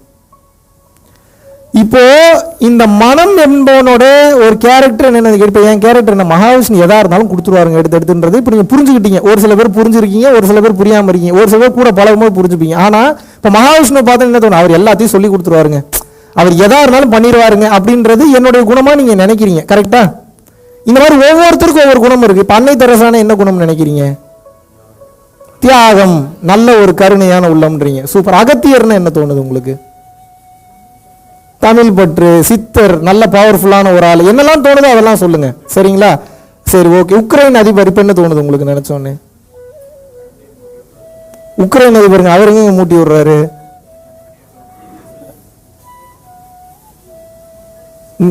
ஜியோ பாலிட்டிக்ஸ் இருக்கு, அது ரொம்ப பெருசா போனா இவர் தான் தப்பானவராக வர்றாரு. நம்ம இப்போ அது போவேன்னா மேலாப்புல பார்ப்போம். நம்ம இப்போ ஒவ்வொருத்தரும் நினைக்கும் போது ஒவ்வொன்று தோணுதில்லை. இந்த மாதிரி இந்த மனசுக்குன்னு ஒரு குணம் இருக்கு. எல்லா மனசும் ஒரே குணம் தான். உங்களுக்கு அது தெரிய மாட்டேங்குது. எனக்கு அதே குணம் தான், என் மனசுக்கு அதே குணம் தான், உங்கள் மனசுக்கு அதே குணம் தான், இவர் மனசுக்கு அதே குணம் தான். இங்கே உட்காந்துருக்கூடிய எல்லார் மனசுக்கும், இந்த உலகத்தில் இருக்கக்கூடிய ஒவ்வொரு மனிதனுடைய குணம் என்ன தெரியுமா? அப்போ அதை தெரிஞ்சுட்டா ஈஸியாக ஃபார்முலாவை பிடிச்சிடலாம்ல. அது என்ன தெரியுமா குணம்? அந்த மனம் எதுக்கு விரும்பும் அப்படின்னா, நான் ஜாலியாக இருக்கணும்னு மட்டும்தான் விரும்பும், வேறு எதுவுமே அதுக்கு பிடிக்காது. அவன் ஒரு சுகவாசி. அவனுக்கு பேர் என்ன? நல்லா புரிஞ்சுக்கணும். அவனுக்கு பேர் என்ன? அவனுக்கு பிடிக்காத ஏதாவது கொடுத்தீங்கன்னா நடிப்பான், வெளியில் நல்லா உள்ளுக்குள்ளே சோகமாகவே இருப்பான். அப்போ புரியுதா? முக்கால்வாசி பொண்டாட்டி பிள்ளைங்க ஏன் ஒரு மாதிரி வெளியில் நடிச்சா ஏன் ஒரு மாதிரி சரியா இல்லாத மாதிரி, ஏன்னா அவனுக்கு வேணுங்கிற இன்பம் போய் கிடைக்கல. அது ஓப்பனாக வாய் விட்டு கேட்கவும் முடியாது. அது எதாவது வேணா இருக்கலாம். டீப்பாக போனால் அதுவே ஆஃப் டே பேசணும். நான் இந்த உணர்வு நிலையே நான் சந்தோஷமாக வச்சிருக்கணும்னு நினச்சிக்கிட்டு இப்போ ஒரு நல்ல சென்ட்டை ஸ்மெல் பண்ணுங்க அப்படின்னா எப்படி இருக்கு? சூப்பரான ஒரு ஃப்ராக்ரன்ஸ் கொண்டு ஸ்மெல் பண்ணுங்கன்னா உங்களுக்கு எப்படிங்க இருக்கும்? மூக்கு வழியாக வரக்கூடிய அந்த ஸ்மெல்லை நல்லா உணர்றீங்க, ஒரு சுகம் தருது. அது சாக்கடை மோந்து பாருங்கன்னா மோந்து பார்ப்பீங்களா? நீங்கள் தெரிச்சு ஓடிடுறீங்க. அது உங்களுக்கு தப்பான ஒரு உணர்வை கொடுக்காது, உங்களுக்கு பிடிக்கல. ஆமாவா இல்லையா? சரி, உங்களை அழகாக ஒரு மசாஜ் பண்ணக்கூடிய ஒருத்தவங்களை வச்சு நல்ல ஆயுர்வேதிக் மசாஜுங்க, நல்லா உங்களுக்கு பிடிச்ச மாதிரி ஒவ்வொரு பாடி நல்லா ஃப்ரீ பண்ணி மசாஜ் பண்ணி விட்டா எப்படி இருக்கும் உங்களுக்கு? பனைமட்டையை வச்சு வெளுன்னு வெளுத்தா எப்படி இருக்கும் உங்களுக்கு? எப்படிங்க இருக்கும்? எப்படி இருக்கும்? சரி, நல்லா சூப்பராக ஜிலேபி, ஜாங்கிரி, குலோப் ஜாமுன் கொடுத்தா எப்படி இருக்கும் உங்களுக்கு? நல்லா இருக்கும்ல? நல்லா இருக்குமா நல்லா இருக்காதா? நல்லா குண்டூர் மிளகாய் காய வச்சு நல்லா அரைச்சு 1 கிலோ சாப்பிடுங்கன்னு எப்படி இருக்கும் உங்களுக்கு? ஐம்புலன் எதில் எடுத்தாலும் இப்படித்தான். இந்த ஐம்புலன் வழியாக வெளியிலேருந்து டேட்டா உள்ள ஒரு மோல், அதை புரிஞ்சுக்குங்க. மெய், வாய், கண், மூக்கு, செவியால் தான் உலகத்தை இதில் அடக்கிடலாம். இதை தெரிஞ்சிருச்சுன்னா இது என்னன்றது தெரிஞ்சிருப்ப. புரியுதா உங்களுக்கு? எல்லாமே உள்ளுக்குள்ளதான் இருக்கு. வெளியிலேயே தெரிஞ்சீங்கன்னா என்ன கிடைக்கும்? மெய், உடம்பு சுகமா இருக்கணும், சுகவாசி. எவன் இந்த புலன் வழியாக எவன் அனுபவிக்கிறான்? மனம் அனுபவிக்கிறான். அவன் ஒரு விளங்காதவன். அவன் இப்படித்தான் கடைசியில் ஒரு கட்டத்துக்கு நான் தப்பா போறேன் நீ திருத்தன் அவனே பேசிட்டு இருப்பான். எவ்வளவு ட்விஸ்ட் பாருங்க. முதல்ல நான் வீணா போறேன்னு ஃபீல் பண்றது அவன் தான். ரொம்ப தூரம் நான் தப்பா போயிட்டு நினைக்கிறேன், கொஞ்சம் திருத்து அப்படின்னு இவன் தான் சொல்லுவான். சரி, அவனை திருத்துறான், அவனே தான் அவனை திருத்துவான். அவனை திருத்தும்போது எனக்கு இது பிடிக்கல, மறுபடியும் அதுக்கே போறேன்ட்டு போவான். இது எப்படி ஜெயிப்பீங்க இந்த கேம்? நீங்க நல்லா புரிஞ்சுக்கணும். மெய், உடம்பு தொட்டா சுகமா இருக்குங்க. ஓங்கி அடிச்சா ஐயோ நான் வரமாட்டேங்க. ஏன்? அந்த சுகம் உங்களுக்கு தேவைப்படுது. வாய், டேஸ்ட், குண்டூர் மிளகா மேட்ரு, ஸ்வீட் மேட்ரு ஞாபகத்தில் இருக்கா? அதுவும் டேஸ்டா இருந்தா தான், பிடிச்சமா இருந்தா தான் ஏத்துப்பான், இல்லைன்னா ஏத்துப்பானா? கண், பார்க்கக்கூடிய பாரு நல்லா அழகா சூப்பரா ஒரு மாளவிகா மோகனன் மாதிரி ஒரு அழகான ஒரு பொண்ணை பார்த்தா சூப்பருங்க அப்படின்னு பார்ப்பீங்க. கோவை சரலா 80 வயசுல கொண்டு வந்து நிப்பாட்டினா எப்படி நீங்க பார்ப்பீங்க? நீங்க இல்லை இன்னும் மோசமான நான் அழகு தான் விரும்புது உங்க மனசு, அதுதானே உண்மை. ஏத்துக்க மாட்டீங்களே. அட்ராக்ஷனான பொருளை முன்னாடி வச்சா தான் உள்ளே வரீங்க, இல்லைன்னா எப்படி வரீங்க? நீங்க எங்க போனாலும் எதுக்கு அட்ராக்ஷனான பொண்ணுங்களை ஹாஸ்பிட்டாலிட்டியில் நிப்பாட்டுறாங்க சொல்லுங்க? அட்ராக்ஷன் விஷயம் தெரிஞ்சவும் அழகா ரூல் பண்ணிட்டு இருக்காங்க மேல இருந்து. என்ன நினைச்சிட்டு இருக்கீங்க நீங்க? நம்மெல்லாம் அவனுக்கு அடிமையான ஒரு வாழ்க்கையை வாழ்ந்துட்டு இருக்கிறோம். நம்ம அவனை போய் ஜெயிக்கணும்னு கூட சொல்லலாம், நம்மளை நம்ம ஜெயிக்கணும்ல. கண் விஷுவல்ஸ் அழகா இருக்கணும். நேச்சரா இருந்தாலும் அழகா இருந்தா தான் பார்ப்பீங்க. கசா முசான்னு கன்றாவியா கேவலம் அசிங்கம் அப்படி இருக்கிறவங்களும் ஒருத்தவங்களுக்கு பிடிக்கும். இந்த சனியோட பாதிப்பு உச்சத்தில் இருக்கிறவனுக்கு அந்த மாதிரியான இடத்துல தான் படுத்தா தூக்கம் வரும். தெரியுமா உங்களுக்கு? அவன் கட்டத்தை பார்த்தா சொல்லிடலாம் சனி எங்க நீச்சத்தில் இருக்கா உச்சத்தில் இருக்கான்னு கண்டுபிடிச்சிட்டா அவன் வீட்டை போய் பாருங்க, எழுதி தரேன், நீச்சம் ஆயிடுச்சு அப்படின்னா அவன் இடம் நல்லாவே இருக்காது. அப்படிப்பட்ட இடத்துல படுத்தாதான் அவனுக்கு தூக்கம் வரும். ஏன்? சனி கிரகம் என்றது அந்த மாதிரியான ஒரு கிரகம். குப்பை கூலங்கள் தூசி இருக்கக்கூடிய ஒரு கிரகம் அது. நவகிரகத்தையும் பஞ்சபூதத்தையும் மனுஷனையும் எப்படி எப்போ உங்களுக்கு ரிலேட் பண்ண தெரியுதோ பிரபஞ்சத்தோட எல்லா ரகசியமும் ஒவ்வொன்றா தெரிஞ்சிடும். அவ்வளோதான் மேட்ரு. ஏன்னா வெளியில் இருக்கக்கூடிய பிரபஞ்சத்தை வச்சு தான் மனிதனையே முதல்ல வடிவமைச்சிருக்காங்க. அதை முதல்ல நீங்கள் தெரிஞ்சுக்கணும். கண் பார்க்கக்கூடிய பார்வையும் நல்லா பார்த்தா தான் உங்களுக்கு ஜாலியாக இருக்குது. தப்பு தப்பாக பார்த்தா ஏற்றுக்க முடியுதா? கேவலமான ஒரு பார்வையை பார்த்தா ஏற்க முடியுதா உங்களால்? மூக்கு ஸ்மெல்லும் ஃப்ராக்ரன்ஸ் மாதிரி இருந்தால் தான் ஏற்றுக்க முடியும். சாக்கடையே நம்மளால் ஸ்மெல் பண்ண முடியல. செவி நல்ல வார்த்தைகளாக கேட்டுக்கிட்டே இருக்கணும். வந்ததுல உங்களை அசிங்கமாக திட்டிகிட்டு இருக்கணும். உட்காருவீங்களா அவ்வளோ நேரம்? நீங்கள் யாராவது உட்காருவீங்களாங்க? அப்போ என்னன்னா உங்களுக்கு என்ன தேவை? இந்த மொத்த உடம்பும் மறந்துடுவோம். ஏன்னா மனம் தான் தேவைன்ட்டு நான் மனசுக்கு டேட்டாவை அனுப்புறது இந்த ஐம்புலன், மெய், வாய், கண், மூக்கு, செவி, காது. இந்த ஐம்புலனும் அப்போ வெளியில் இருக்கக்கூடிய மெட்டீரியல், இதுல இருந்து உள்ள போறக்கூடிய அந்த கடத்தக்கூடிய அந்த பொருள் தான் மனம். இவனுக்கு என்ன தேவைன்னா சுகம் தேவை. இவனுக்கு என்ன தேவை? ஒத்துக்குங்க முதல்ல. நீங்க ஒத்துக்கலன்னா உங்களுக்கு ஞானம் வராது, சத்தியமா வராது. சுகம்னா நீங்க தப்பான சுகம்னு நினைக்காதீங்க. எந்த விதமான சுகமாக இருந்தாலும் இதுக்கு தேவை. இப்ப தெரியுதா ஏன் அடிக்ஷன்ல? இப்ப நமக்கு தெரியும் குடிச்சா என்னங்க இவ்வளவு கேவலமா இருக்கு, இவ்வளவு கன்றாவியா இருக்கு, இவ்வளவு நாத்தமா, எப்படித்தான் என் புருஷனை குடிக்கிறானே தெரியலங்க. அவருக்கு நல்லா தெரியும் அவருக்குமே ஸ்மெல்லு பிடிக்காதுன்னு. கொஞ்ச நேரம் ஸ்மெல்ல போத்துட்டோம்னா அப்படியே காணாம போயிடுவார் கொஞ்ச நேரத்தில். ஏன்னா இங்க எவனுக்கு ரியாலிட்டியில வாழ்றதுக்கு யாருக்கு பிடிக்குது? எல்லாருக்கும் காணாம போகணும்னு தான் ஆசை. ரியாலிட்டியில இருந்தா பெயின், வலி, வேதனை, கஷ்டம். ரியாலிட்டியை விட்டு அடுத்த தன்மைக்கு போகும்போது ஒருத்தன் ஜாலியாவே இருக்கிறான். ஏன் பொண்டாட்டி முகத்தவே பார்க்க முடியும், டெய்லியும் குடிச்சிட்டு போறான். ஏன்னா அவனுக்கு பழக மாட்டீங்க. அப்ப என்ன குடிக்க அடிமையாயிடுறான். இங்க எதுவுமே ஒரு பொருளை பார்த்துக்கிட்டே இருந்தீங்கன்னா போர் அடிச்சிருங்க. இவ்வளவுதாங்க கான்செப்ட். அப்ப என்ன? எல்லாத்துக்கும் இதுதான் உங்களுக்கு கேம். உங்களுக்கு வச்ச கேமே அதுதான். படைச்சு அனுப்பும் போது மனசுன்ற உனக்கு கொடுப்பேன். மனசு உனக்கு கையால தெரியல அப்படின்னா நீ தப்பான வாழ்க்கையை தான் வாழ்வே, இஷ்டத்துக்கு போவ, அடிபடுவே, மிதிபடுவேன்றது ரூல். இதை நாங்கள் கண்டுபிடிச்சிட்டோம். இதை நாங்கள் கண்டுபிடிச்சதுக்கு அப்புறம் என்ன பண்றோம்? இது நாள் வரைக்கும் என்னைய முன்னாடி வச்சு நீ ஓடுன்னு என் மைண்ட் என்னை ஓட வச்சுட்டு இருந்தது. இப்ப நான் என்ன பண்றேன்? மூக்கு நாங்க அதையும் இதையும் போட்டு கடிவாளத்தை போட்டு இப்ப நான் சொல்றதான் நீ கேட்கணும், ஓடு. இப்ப வேற மாதிரியான மேஜிக்லாம் பண்றான். அப்பப்போ கன்வின்ஸ் பண்றதுக்கா வருவான். இன்னைக்கு ஒரு நாள் மட்டும் இதை பண்ணிடலாம், பிச்சிருவேன் எப்படி வசதி அப்படின்னு. சரி ஓகே கேட்க மாட்டேன். வருவான் கடைசி ஆகிற வரைக்கும் உங்களை அவுட் பண்றதுக்கு ட்ரை பண்ணிக்கிட்டே இருப்பான். ஒரு செகண்டா திரும்ப மாட்டான் அவன். அப்ப என்னன்னா உங்களை ரூல் பண்ணிட்டு இருக்கக்கூடிய மைண்டை நீங்கள் எப்படி ரூல் செய்வது என்று கற்றுக்கொள்ள வேண்டும். எத்தனை பேருக்கு புரியுது? இல்லாட்டினா இந்த வாழ்க்கையை வாழ்ந்து பிரயோஜனமே கிடையாது. ஏன் புரிஞ்சுக்க மாட்டீங்க? முக்காவாசி குடும்பத்தில், முக்காவாசி இந்த கண்ட்ரீஸ்ல வரக்கூடிய பிரச்சனைகளுக்கு என்ன காரணம் அப்படின்னா அன்புன்னு போறீங்க, அப்புறம் அட்டாச்மெண்ட்னு சிக்கிக்கிறீங்க. அன்புலயே நிக்க மாட்டேங்குது. அன்புனா எது? உங்க புருஷன் எங்க போயிட்டு வந்தாலும் ஃபோன் பண்ணி கேட்கக்கூடாதுதான் அன்பு. ஏன்? நம்பிக்கை அந்த அளவுக்கு இருக்கணும். இருக்குதா அப்ப உங்களுக்கு? நீங்க வேற தம்பி, சும்மா இருங்க தம்பி, என் புருஷனை கூட்டு போய் கிளம்புறான், இப்பவே எனக்கு டார்ச்சரை தாங்க முடியல, நான் கண்டுக்காம முட்டேன்னா ஏதோ போய் என்னென்னமோ பண்ணிடுவாருன்ற அளவுக்கு திங்கிங் போகுது. ஆனா உங்க திங்கிங் எப்படி நிக்க மாட்டேங்குது? அப்படி போனாலும் என்ன உயிரா போயிட போது, இந்த பிரச்சனையை கொஞ்ச நாள் நம்ம டீல் பண்ணி பார்ப்போம்னு எத்தனை பேர் நினைச்சீங்க? நீங்க நல்லா புரிஞ்சுக்குங்க. இந்த மனசுக்கு என்ன தேவைன்னு நான் சொன்னேன்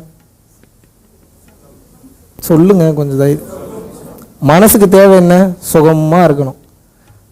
பெரும்பாலான குடும்பங்கள்ல சண்டை வர்றதுக்கு மெயினான காரணம், பெண்கள் கோச்சுக்கிறதுக்கு கடுப்பாகிறதுக்கு காரணம் என்னன்னா ரிப்பீட்டேஷன் அண்ட் இரிட்டேஷன். இது முதல்ல தெரிஞ்சுக்கணும். கணவன்மார்கள் ஒரே வேலை 24 மணி நேரம் நீங்க செய்யணும். வீட்டை விட்டு வெளியில வந்தா ஒரு 4-5 விதமான காட்சி பொருள்கள், கண்ணுக்கு உங்களுக்கு புலன்களுக்கு இன்பம் கிடைக்குது, ஸ்மெல்லுக்கு உங்களுக்கு இன்பம். வீட்டிலே இருக்கிறவங்களுக்கு என்ன புலனுக்கு என்ன இன்பம் கிடைக்குது உங்களுக்கு? அப்ப இன்பம் குறையுது வீட்டில் இருக்கும்போது. அந்த புலன்கள் வழியாவே ஏறக்கூடிய இன்பம் அவங்களுக்கு கிடைக்கிறது இல்லை. கிடைக்காம பிள்ளைய பாக்குறாங்க, புருஷனை பாக்குறாங்க, சமைக்கிறாங்க, துவைக்கிறாங்க, துணி காய போடுறாங்க, மறுபடியும் தூங்குறாங்க. போதா குறைக்கு இதெல்லாம் பண்ணி முடிச்சா வீட்டில் நம்ம திட்டு வேற. ஒரு சில குடும்பத்தில் இப்படியும் இருக்கும், ஒரு சில குடும்பத்தில் அப்படி இருக்கும். இருக்கிற ஃபேக்டை மட்டும் புரிஞ்சுக்குங்க. இப்ப என்ன ஆயிடுதுன்னு கேட்டீங்கன்னா, நன்றாக புரிந்து கொள்ளுங்கள். வீட்டில் நாம் வாழும்போது நம்மளுடைய எண்ணம், நம்மளுடைய நோக்கம், சிந்தனை, செயல் எல்லாமே வீட்டை வளர்க்கணுன்றதுல உங்களுக்கு இருக்கு. ஆனா அந்த உயிருக்கு தேவைன்ற ஒண்ணை நம்ம பார்க்கவே இல்லை.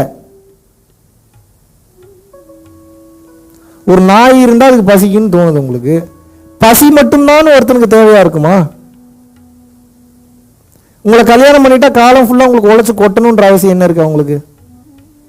அந்த உயிர் அந்த கர்மாவை கழிச்சுக்கிறக்கா வந்திருக்கு. இந்த ஜென்மத்தில் நீங்க ஆம்பளையா பிறந்திருக்கலாம், போன ஜென்மத்தில் அவங்க பொம்பளையா பிறந்திருக்கலாம், இல்லை அவங்க ஆம்பளையா பிறந்திருக்கலாம், இல்லை நாயா பேயா கூட பிறந்திருக்கலாம். புல்லாகி பூடாகி பாம்பாய் தேலாய் கணங்களாகி அசுரராய் பல் மிருகமாகி நான் போயிட்டே இருக்கிறார். இன்னும் போனா பாட்டே அவ்வளவு பெருசா இருக்குது. அது பாடி முடிக்கிறதுக்கு 1/2 மணி நேரம் ஆகும் போல. இப்பிறவி போய் நெப்பிறவி வாய்க்குமோன்றாங்க. இப்ப மனித பிறவியை விட்டுறாதீங்கப்பா, அது கிடைக்கிறதே கஷ்டம்ப்பா. அரிது அரிது மானிடராய் பிறத்தல் அரிதுன்றாங்க. யாரு? ஔவையார் சொல்றாங்க. இங்க பாருங்க, இதான் பிரச்சனை. எல்லாமே தெரியுது நமக்கு, ஆனா என்ன எதையும் ஃபாலோ பண்ணல. இதுதான் ஒரே ப்ராப்ளம். ஒரு வார்த்தையை நம்ம ஃபாலோ பண்ணியிருந்தோம்னா உயர்ந்த நிலைக்கு போயிடும். இப்போ உங்களுக்கு எனக்கு ஒரே டிஃபரன்ஸ் தான் சொல்லட்டுமா? என்னோட நீ அறிவாளிங்க. நானே சொல்றேன், நான் புக்கு படிக்கிற பழக்கமே கிடையாது. அதிகமாக நான் புக்கு படித்தது இல்லை. இது வரைக்கும் ஒரு புக்கு கூட நான் ஃபுல்லாக படிச்சதில்லை. மிகப்பெரிய சோம்பேறி. But I am so proud of it. ஏன் அப்படின்னா, ஒரு மிகப்பெரிய சோம்பேறியால் தான் ஒரு செயலை விரைவாக எப்படி செய்து முடிப்பது என்று குறுக்கு வழி ஈஸியாக கண்டுபிடிக்க முடியும். அப்படி கண்டுபிடிச்சதான் பரம்பொருள் யோகம். எப்படி வசதி உங்களுக்கு?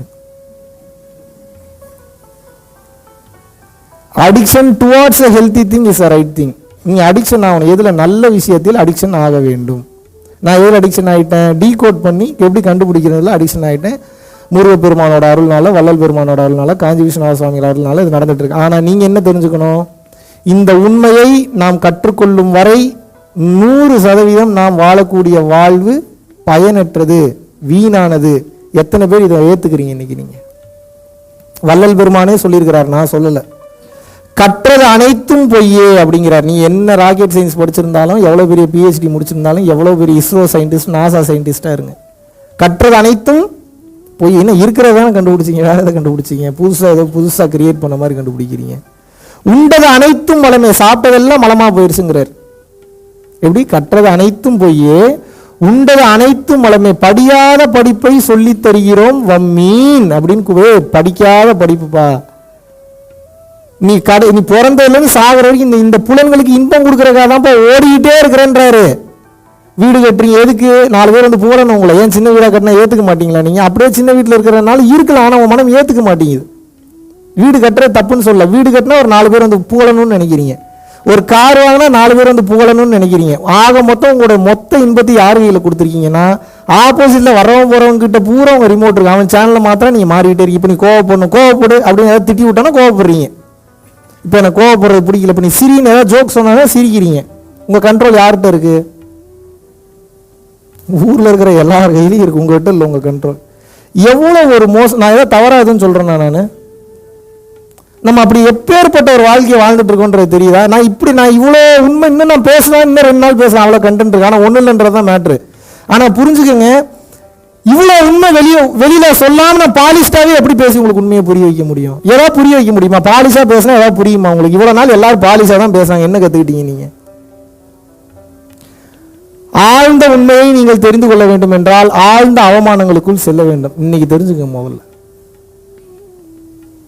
அவமானத்தை ஏற்கும் மனிதனுக்கு கடவுள் பக்கத்திலே வரமாட்டார். ஏன்னா அகங்காரத்துக்கு தான் அவமானம். உங்களுக்கு அவமானம், நீங்க ஆத்மாங்க, உங்களுக்கு என்னங்க அவமானம்? அது பரிசுத்தமானது, இறைவன் கிட்ட இருந்து வந்தது. அது அதனுடைய ஆற்றலே வேற லெவல். நீங்க தான் அதுதான் நீங்க. சுப்பிரமணி, மகாவிஷ்ணு, குபேரன், அவர் இவருன்னு இருக்கிற அது இல்லை. அது நீங்கன்றது அதுன்றது நீங்க. ரொம்ப குழப்பறணும். அதுக்கு பேர் வைக்காதீங்க, ஊர் வைக்காதீங்க, டிசைன் வைக்காதீங்க, வடிவம் வைக்காதீங்க, ஷேப் வைக்காதீங்க, எதுவுமே வைக்காதீங்க. அதுக்கு பேர் என்ன? அது எதா வேணா இருந்துட்டு போகுது. அதனாலதான் அது மிளிரும், அது ஒளிரும்பாங்க நான் சித்தர்கள். ஏன்னா அவங்களுக்கே தெரிய மாட்டேங்குது அது என்னதுன்னு. இறைவன் சொன்னாலும் தப்பு. ஏன்னா இப்போ இறைவன்ற வார்த்தை ரிப்பீட்டட் ஆகி போய் ஏதோ எங்கேயோ உட்காந்து உங்களெல்லாம் ஆசீர்வாதம் பண்ணிட்டு இருக்கிறான்னு நினைச்சிட்டு இருக்கீங்க நீங்க. இந்த ஷேப்பே இந்த கையில காஸ்மிக் எனர்ஜி வாங்கி இந்த கையில கொடுக்கறதா மனிதனே பண்ண முடியாது. நம்மளே பண்ணலாம், ரெய்கி ஹீலிங் முடிச்சவனே பண்ணலாம். இதுக்கு பண்றதுக்கு எதுக்கு கடவுள் உங்களுக்கு? அப்போ நல்லா நீங்க புரிஞ்சுக்கணும். இன்னைக்கு ஒரு விஷயத்தை நல்லா உணர்ந்துடணும். தயவு செய்து உங்கள் திருவிடுகளை பிடித்து கேட்டுக்கொள்கிறேன், அவமானப்படுவதற்கு நீங்கள் தயாராகி விடுங்கள். எப்போது வேண்டுமானாலும் எது வேண்டுமானாலும் நிகழலாம். டெய்லி நான் குறைஞ்சது ஒரு இடத்துல 2 இடத்துலயாவது அவமானப்படுத்தப்படுவேன். நேரடியாகவும் சரி, மறைமுகமாகவும் சரி. ஏதாவது நியூஸ் நீ அவமானப்படுத்துற மாதிரி வரும், நேரடியாக அவமானப்படுத்துற மாதிரி வரும். இதை நாம் கண்டுகொள்ள கூடாது. ஏன்னா இந்த உலகம் அடுத்த கட்டம் செல்வதற்காக இறைவன் பரிணாம வளர்ச்சியை நிகழ்த்தி கொண்டிருக்கிறார். பரிணாம வளர்ச்சின்றது என்ன? Evolution process. உயிர்கள் வந்து வளர்ந்து வந்துகிட்டே இருக்கு. அப்போ அதனுடைய அறிவு செயல்படும் போது அது செயலாக வெளிப்படும் தானே. அறியாமையிலையும் வெளிப்படலாம், அறிவுலையும் வெளிப்படலாம். அறிவில் வெளிப்படும் போது பிரச்சனை இல்லை. அறியாமையில் வெளிப்படும் போது யார் அனுபவிக்கிறது? நம்ம தான் அனுபவிச்சாகணும். அப்போ இந்த அறியாமையில் இருக்கக்கூடிய அந்த அறிவு என்பது வெளிப்படும் போது வலியும் வேதனையும் வருமா வராதா? அதை ஏன் ஏற்றுக்க மாட்டோம்?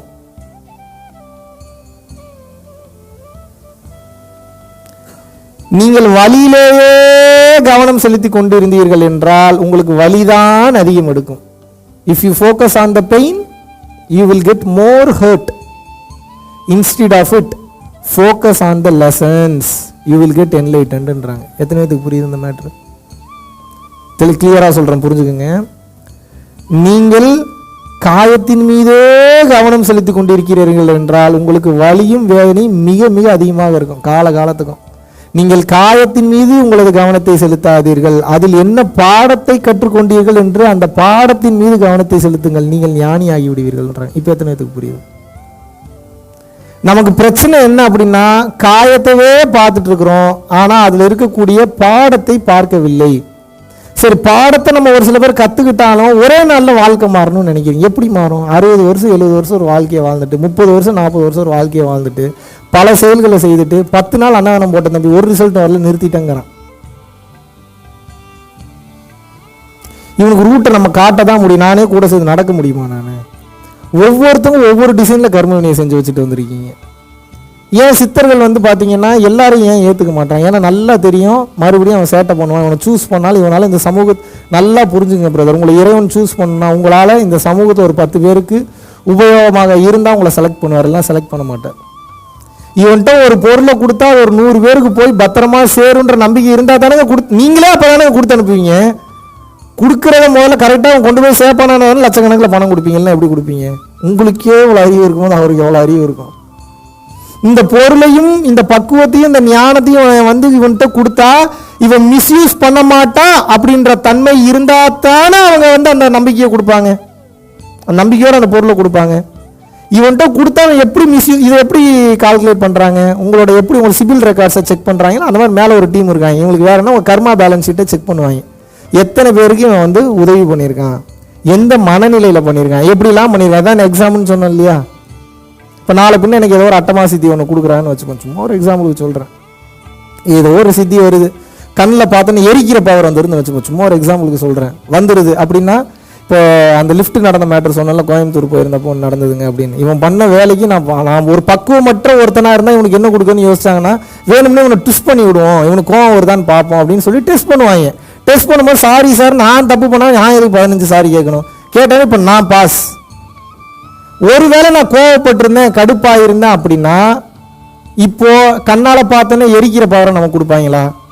இவன்கிட்ட கொடுத்தா ஊரில் இருக்கிற எல்லாத்தையும் எரிச்சிருவான். நினைப்பாங்களா மாட்டாங்களா? இப்போ தெரியுதா நமக்கு ஏன் நம்ம ஒரு விஷயத்தை பண்ணணும்னு நினச்சா அது ஏன் அமைய மாட்டேங்குதுன்ற உண்மை இப்போ புரியுதா? ஏன்னா இதுக்கு முன்னாடி உங்களுக்கு கொடுத்ததை நீங்கள் சரியாக பயன்படுத்தலை. நீங்கள் உடனே கேட்கலாம், நீங்கள் நல்லா யோசிச்சு பாருங்கள், உங்களுக்கு நல்ல ஆழமான மனசில் உங்களுக்கு நல்லாவே தெரியும், ரொம்ப கிளியராக தெரியும். நம்ம வந்து இதுக்கு முன்னாடி நாம் நமக்கு கொடுத்த பொருட்களை மிகச் சரியாக பயன்படுத்தவில்லை. புரியுதா புரியலையா உங்களுக்கு? சொந்த பந்தத்தை கரெக்டாக பயன்படுத்தலை, அம்மா அப்பாவை கரெக்டாக பயன்படுத்தலை, கிடைச்ச வாய்ப்புகளை பயன்படுத்தலை. எனக்கு தெரிஞ்சதில் ஒருத்தருக்கு விளங்காதவன், பேர் சொல்ல விருப்பம் இல்லை எனக்கு. சனி பகவான் ஆட்சியில் இருக்கிறப்போ அவரே நீதிக்காரகன், அவர் எவ்வளோ நீதி நேர்மை நியாயம் பேசுவார். அவர்கிட்ட இருந்து அந்த அந்த ஆட்சி போகும்போது நல்ல சனி கொடுக்க எவர் தடுப்புன்ற மாதிரி வேற லெவலில் பணம் கொடுப்பார். அவர் கொடுக்குறது கொடுத்து வேடிக்கை பார்க்குறது என்ன பண்ணுறான்னு சும்மா அவங்கள பொறுத்த கலர் பேப்பர் தானுங்க. உங்களுக்கு தானேங்க கோடி கோடியாக போனோம், அவங்களுக்கு என்ன வெறும் கலர் பேப்பர் தானே. சும்மா அப்படி அடிச்சு விட்டு வேடிக்கை பார்த்தா உருப்படியாக அதை வச்சு தொழில் பண்ணி மேலே எப்படி முன்னேறதுன்னு நினைக்கிறேன். அவனே அத்தனை வருஷம் கஷ்டப்பட்டு வீடு வாசல்லாம் வித்துட்டு நீங்கள் நல்ல தன்மைக்கு வந்திருக்கான். மறுபடியும் அப்புறம் அந்த பணத்தை வச்சு நான் பார் ஆரம்பிக்கிறேன், அதை ஆரம்பிக்கிறேன், இதை ஆரம்பிக்கிறேன், இன்னும் ஒரு 100 பேரை கொல்ற பிளானை போட்டிங்கன்னா என்ன ஆகும்? எந்திரிக்க முடியாத அளவுக்கு சனி பகவான் படுக்க வைத்து விட்டார். ஏன் கொடுத்தவருக்கு எப்படி படுக்க வைக்கிறதுன்னு தெரியாதா? இதெல்லாம் ஏற்றுக்கிற கொஞ்சம் கஷ்டமாக தான் இருக்கும். சத்தியத்தின் பாதையில் நீங்கள் நிற்கவில்லை என்றால் நீங்கள் அடி வாங்குற அடி ஒவ்வொன்றும் மிகப்பெரிய லெவலில் இருக்கும். எத்தனை பேருக்கு புரியுது? இது ஏற்றுக்கொள்வதற்கு கொஞ்சம் வலிக்குமானா இதுதான் உண்மை. ஒவ்வொரு செகண்டு விழிப்புணர்வாக இருக்கணுன்ற ஏன் இப்போ புரியுது? அந்த ஆளுங்க எவன் என்ன டெஸ்ட் வைக்கிறாங்கன்னே தெரியாது என்ன. அப்போ எப்படி ஒவ்வொரு சூழ்நிலையிலும் இன்னொரு உயிர் கஷ்டப்படாமல் நம்ம நடந்துக்கிறது பேர் தான் சத்தியம். இந்த சத்தியமும் நேர்மையும் நீதியும் எப்ப அதிகமாகுதோ உங்களுக்குள்ள, நீங்க இறைவனை தேடி போகவே தேவையில்லை. ஃபார்முலாவே இதுதான். ஒருவனுக்கு இறை நம்பிக்கையே இல்லை என்றாலும் பரவாயில்லை, பிறருக்கு கொடுத்து உதவ வேண்டும் என்ற தான தர்ம சிந்தனை மட்டும் வந்துவிட்டது என்றால், கொடுத்து உதவ கூட வேணாமா, கொடுத்து உதவுன்ற சிந்தனை உண்மையா வரணும். வந்துவிட்டது என்றால் இவன் இறைவனை தேடி போக தேவையில்லை, இறைவன் இவனை தேடி ஓடி வந்து விடுவார் என்றாங்க. எப்படி இருக்கு? அகத்தியர் பெருமான் அருள் வாக்குங்க, நான் சொல்ல. இது எப்படின்னா, இறைவன் ஓடி வந்து விடுவாரோ, ஓடி வந்து உங்களை வேடிக்கை பார்த்துக்கிட்டே இருப்பாரா, உயிரை கொடுப்பார். எப்படி உயிரை கூட? என் பிள்ளைய என்ன மீறி தொடரா பார்க்கலாம் நிற்பார் முன்னாடி. ஏன்? அவன் பிள்ளைய ஆயிட்டீங்க, இப்போ நீங்க ஸ்பெஷல் குழந்தை ஆயிட்டீங்க. எல்லாரும் கடவுளின் குழந்தைகள் தான். கடவுளுக்குன்னு செல்ல குழந்தைங்க இருக்க மாட்டாங்களா? இருப்பாங்களா மாட்டாங்களா? அப்ப எப்போ நானும் உங்களை மாதிரி சேட்டை பண்ணிட்டு தெரிஞ்சவன் தான். என்ன அருணகிரி அவருக்கு மேலே நீங்க எல்லாம் பெரிய சேட்டை பண்ணிருக்க போறீங்க, அவருக்கு மேலே நீங்க எல்லாம் பெரிய இதா இருந்திருக்க போறீங்க. பெரிய பெரிய திருடர்கள் எல்லாம் ஞானிகளா மாத்திருக்காங்க, பெரிய பெரிய அவமானம் செஞ்சவங்க எல்லாம் ஞானியா மாத்திருக்காங்க. நமக்கெல்லாம் வாய்ப்பு இருக்கு. ஆனா பிரச்சனை என்னன்னா, நாம் யாரும் ஏற்றுக்கொள்வதற்கு தயாராக இல்லை. எப்போ நம்ம ஏத்துக்கிறோமோ, நம்ம செய்யறது தப்பு தான், நம்ம இவ்வளவு நாள் வந்து புருஷனை மிதிச்சிட்டோம், பொண்டாட்டியை மிதிச்சிட்டோம், இதை பண்ணிட்டோம், அதை பண்ணிட்டோம், இதை மதிக்கல, அதை மதிக்கலன்னு எப்போ நீங்க உணர்ந்து விடுகிறீர்களோ, அப்போ உங்களுக்கு மன்னிப்பு என்பது இறைவன் கொடுத்து விடுவார். எத்தனை பேருக்கு புரியுது? ஆனா கவரணும். அவ்வளவு பாவத்தை பண்ணி வச்சுட்டு மொத்தமும் பதிவா உள்ள இருக்கு. நீங்க என்ன ஏமாத்தலாம், கடவுள்லாம் ஏமாத்த முடியாது. ஏன்னா உள்ளுக்குள்ளேயே உட்காந்து ஃபுல்லா அவருக்கு வேலையே ரெக்கார்ட் பண்றதுதான். உள்ள உட்காந்து விடுற மூச்சுல இருந்து ஒவ்வொரு பேச்சுல இருந்து அவருக்கு வேலை என்ன? அனைத்தையும் ரெக்கார்ட் பண்றது. ரெக்கார்ட் பண்ணிக்கிட்டே இருக்க. இறைவன் ரெக்கார்ட் பண்ணல, இறை அம்சம் ரெக்கார்ட் பண்ணுது. இறைவனெல்லாம் நீங்க கணிக்கவே முடியாது, இதுக்குள்ளெல்லாம் கணிக்க முடியாது. நீக்க மரம் நிறைந்திருக்கும் பேராற்றல். அகத்தியர் போகர் போன்றவர்களே இவரோட அனுபவங்களை தெரிஞ்சுக்கிறக்காக இது எங்க போய் முடியும் தெரியாம இன்னும் டிராவல் பண்ணிட்டு இருக்காங்க. ஜாலியா தான் டிராவல் பண்றாங்க. இன்னும் அத்தனை அண்டங்களை பார்க்கலாம், அத்தனை உயிர்களை பார்க்கலாம், அத்தனை பேருக்கு அருள் பாலிக்கலாம். ஆனா இன்னும் முடிய மாட்டேங்குதுங்க. நீங்க நினைச்சிட்டு இருக்கீங்க நம்ம மனித பிறவி, நம்மளாம் மனிதன் நினைச்சீங்கன்னா 2 minutes கண்டோலன்சஸ் ஃபார் யூ, ஆழ்ந்த இரங்கல்கள். ஏனென்றால் கேப்டன் மார்வெல் மாதிரி நம்ம எந்த அண்டத்துக்கு வேணாலும் போகலாம், எங்க இருந்து வேணாலும் வரலாம். மறை சித்தி குளிகை, அட்டமா சித்து, அனிமா, லகிமா, கரிமா, மகிமா, பிராப்தி, பிரகாமியம், வசித்துவம், ஈசத்துவம், அணுவை போல சிறியதாகுதல், மலையை போல பெரியதாகுதல், காற்றை போல லேசாகுதல், கனமாகுதல், பஞ்சபூதங்களையும் தன்வயப்படுத்துதல், நவகிரகங்களை தன்வயப்படுத்தல், இந்த மாதிரி ஏகப்பட்ட சித்திகளை ஒவ்வொரு மனிதனும் பெற்றிருந்தார்கள். நல்லா புரிஞ்சுங்க, ஆத்மாக்கு அவ்வளவு சக்தி இருக்கு. ஆனா இந்த ஆத்மா சரி இதெல்லாம் அடைஞ்சு நான் என்னப்பா பண்றது? நீங்க ஒன்றும் பண்ண வேணாம். நான் என்ன கேட்கிறேன் அப்படின்னா, ஒரு டிராவல்ல போறீங்க, போகும்போது இதை கொண்டு போங்க, உங்களுக்கு வெயிட்டா இருக்கானா கொண்டு போக வேண்டியது. உங்களுக்கு என்ன பிரச்சனை? என்னங்க பிரச்சனை? ஒரு தங்க தட்டை கொடுத்து போய் இதை வச்சு வித்து பொழைச்சுக்கிட்டானா வந்து பிச்சை எடுத்துட்டு இருக்கீங்க. ரோடா போய் இதுல ஏதாவது போடுங்க ஐயா, இதுல ஏதாவது போடுங்க ஐயா, இதுல ஏதாவது போடுங்க ஐயா. அப்ப எப்படி இருக்கும்? உணர்ந்தவனுக்கு எப்படி இருக்கும்? அதெல்லாம் பார்க்கும்போது ஒரு சில பேர் குதிச்சிருவான், போங்கடா உங்ககிட்ட எல்லாம் வாழ்ந்து ஒண்ணுதான் வாழாமோனா என்னை விட்டுருங்கடா, அவன் தெரிச்சிருவான், என்னை விட்டா போய் எஸ்கேப். பல பேர் அப்படிதான் எஸ்கேப், அவனும் வரமாட்டான். இந்த உண்மையை உணர்ந்தான் முன்னாடி போல வரவும் மாட்டான். வந்தாலும் சொல்ல நல்லா தெரியும். அவன் குடும்பத்தை அசிங்கப்படுத்தி, அவன் தோண்டி எடுத்து பேசி, அவனை அசிங்கப்படுத்தி காயப்படுத்தி. நபிகள் நாயகத்தை என்ன பண்ணீங்க? துரத்துனீங்களா இல்லையா? கல்லெடுத்து அடிச்சு துரத்துனீங்க. உண்மையை போதிக்க வந்தப்போ இஸ்லாத்துல இருக்கிறவன்ட்ட கேட்டு பாருங்க. அதுக்கப்புறம் தான் ஏத்துக்கிட்டாங்க அவரை. ஈசனை புட்டுக்கு மனுஷன் வந்தப்போ என்ன பண்ணீங்க? வெளுன்னு வெளுத்தீங்களா இல்லையா? சரி, வள்ளலார் என்ன பண்ண வச்சீங்க? கடை விரித்தேன் கொள்வார் இல்லை, ஒருத்தம் கூட வரலையே, அவரே ஃபீல் பண்ணிட்டு போயிட்டாரு. பெரிய பெரிய ஆட்களுக்கே இதுதான் நிலைமைனா, நம்மள மாதிரியான சின்ன சின்ன ஆளுங்களாம் வந்தா விடுவீங்களா? நீங்க முடிச்சு கட்டிடுவீங்க. ஆனால் இறைவன் துணை நின்று நமக்கு சேவகம் செய்வார். அப்படி ஃபார்ம் ஆகும் உங்களுக்கு என்ன வேணுமோ டைமுக்கு டான் டான் டான் டான் வரும். நம்ப மாட்டீங்க நீங்க. இறைவனை நம்பினோர் கைவிடப்படார். எழுதி வச்சுங்க, 100% சத்தியமான வார்த்தை. நம்பணும். உங்களுக்கு நம்பிக்கை வரல, வராததுதான் பிரச்சனை.